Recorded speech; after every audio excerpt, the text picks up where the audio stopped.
दोस्तों, आज हम बात करने वाले हैं एक ऐसे पैराडॉक्स के बारे में जिसने मैथमेटिशियंस को पूरे 2 मिलेनिया तक परेशान किया है। इस पैराडॉक्स का नाम है एरिस्टोटल्स व्हील पैराडॉक्स। इसमें होता यह है कि अगर हम एक बड़ी डिस्क लें और एक छोटी डिस्क लें और उनको आपस में जोड़ दें, फिर इसमें हम एक फिक्स पॉइंट लेते हैं, सपोज ए।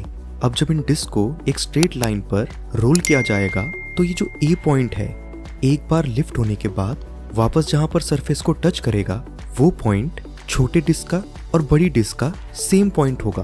अब देखिए, एक बात तो हम जानते हैं कि अगर कोई सर्कल बड़ा है और कोई सर्कल छोटा है तो ऑब्वियस सी बात है कि दोनों के सर्कमफेरेंस में डिफरेंस होगा। छोटे सर्कल का सर्कमफेरेंस कम होगा और बड़े सर्कल का सर्कमफेरेंस ज्यादा होगा। और अब क्योंकि हमने इस एक्सपेरिमेंट में एक फिक्स पॉइंट लिया था एंड उसी फिक्स पॉइंट पे हमने डिस्क के रोटेशन को स्टॉप किया, तो इसने जो डिस्टेंस कवर किया वो उन डिस्क का सर्कमफेरेंस था। तो अब आखिर ऐसा कैसे हो सकता है कि एक छोटी डिस्क और एक बड़ी डिस्क का सर्कमफेरेंस सेम हो जबकि दोनों के रेडियस अलग अलग हैं?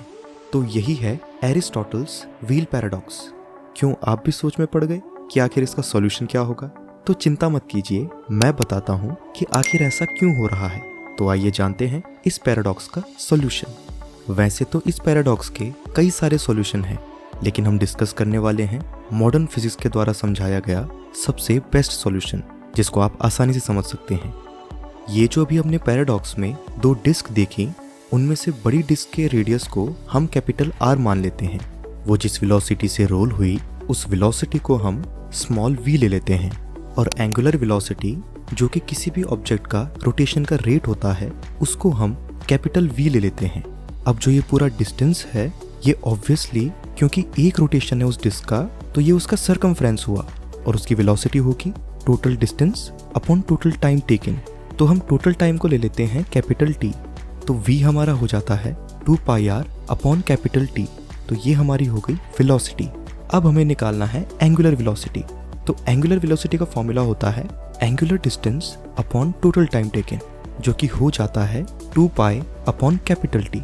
अब यहाँ पर 2 पाई अपॉन टी को कैपिटल V से रिप्लेस किया जा सकता है, तो डिस्क की वेलोसिटी हो गई कैपिटल R कैपिटल V। तो अब जो हमारे पास ये कंडीशन आई है, इसको बोलते हैं प्योर रोलिंग, यानी कि वो रोटेशन जिसमें किसी भी तरह का स्लिप नहीं होता। अब आखिर इससे मेरा क्या मतलब है, आइए समझते हैं।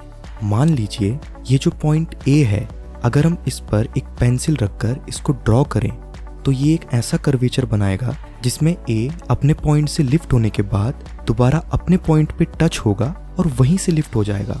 तो इसी रोटेशन को हम प्योर रोलिंग कहते हैं। लेकिन अब एक दूसरी तरह की रोलिंग भी होती है जिसको हम स्लिप रोलिंग कहते हैं। इसकी कंडीशन होती है कि जब वेलोसिटी एंगुलर वेलोसिटी और रेडियस के प्रोडक्ट से ज्यादा हो, तो इस केस में स्लिप रोलिंग होती है।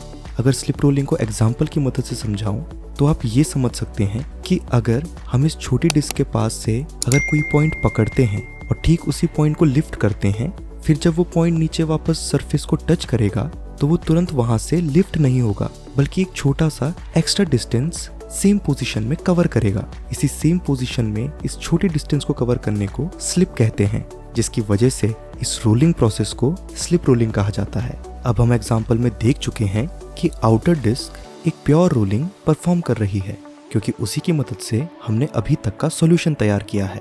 लेकिन अब बात करते हैं हम अंदर वाली डिस्क की।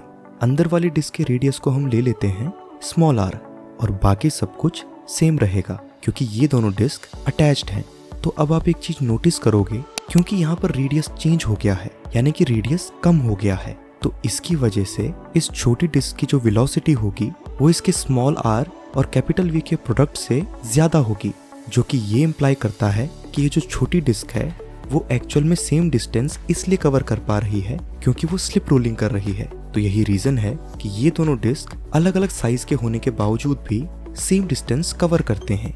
तो आशा करता हूँ कि अब आप समझ गए होंगे कि आखिर एरिस्टोटल्स व्हील पैराडॉक्स क्या है और कैसे हम इसको सॉल्व कर सकते हैं। तो आशा करता हूँ कि आपको ये वीडियो समझ आई होगी। मैं मिलता हूँ आपसे नेक्स्ट वीडियो में फिर किसी इंटरेस्टिंग टॉपिक के साथ। ये वीडियो पूरा देखने के लिए धन्यवाद।